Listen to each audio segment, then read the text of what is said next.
Di antara amalan yang ditinggalkan oleh ramai daripada para pecinta kepada Allah dan kepada kekasihnya Nabi Muhammad sallallahu alaihi wasallam ialah satu amalan yang diajarkan oleh Rasulullah sallallahu alaihi wasallam kepada kita semua semasa kita nak pakai kasut atau nak pakai selibas dan sebagainya.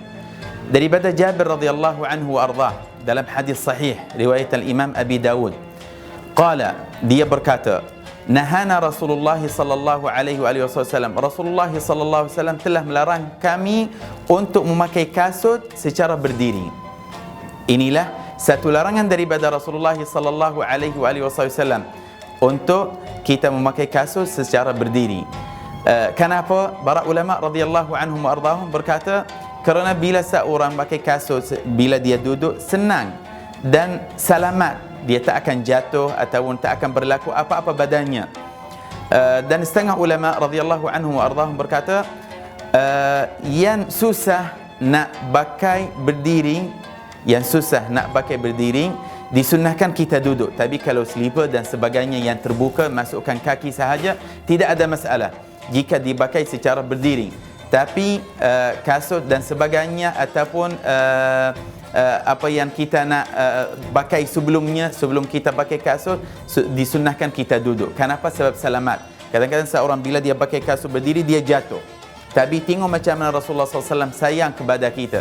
Hingga macam mana seorang nak pakai kasut, Rasulullah SAW sudah ajar kita.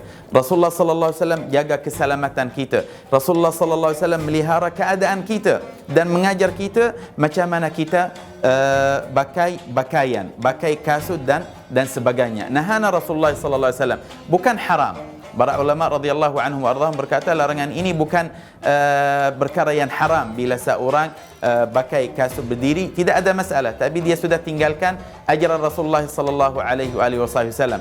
Dalam hadis yang lain juga, hadis daripada Sayyidatuna Aisyah radhiyallahu anha wa ardhaha, dia berkata Rasulullah SAW pernah pakai kasut berdiri dan pernah dia duduk. Maknanya ulama kata bila senang dia berdiri dan bila susah hendaklah dia duduk. Sayyidina Ali radhiyallahu anhu warḍah dalam hadis juga dia pernah pakai kasut berdiri. Kenapa? Sebab waktu itu senang bagi dia, senang masukkan kasutnya, tak perlu dia ikat talinya dan sebagainya. Ala kulli hal, tuan-tuan puan-puan, Sayyidina Abu Bakr As-Siddiq radhiyallahu anhu warḍah berkata Rasulullah sallallahu alaihi wasallam ajar kita semua sesuatu, hingga macam mana seorang nak menunaikan hajatnya, sama ada hajat kecil ataupun hajat besar, Rasulullah sallallahu alaihi wasallam sudah ajar kita. Macam mana seorang nak pakai pakaian, nak pakai kasut, nak pakai selibas, Rasulullah sallallahu alaihi wasallam pun sudah ajar kita.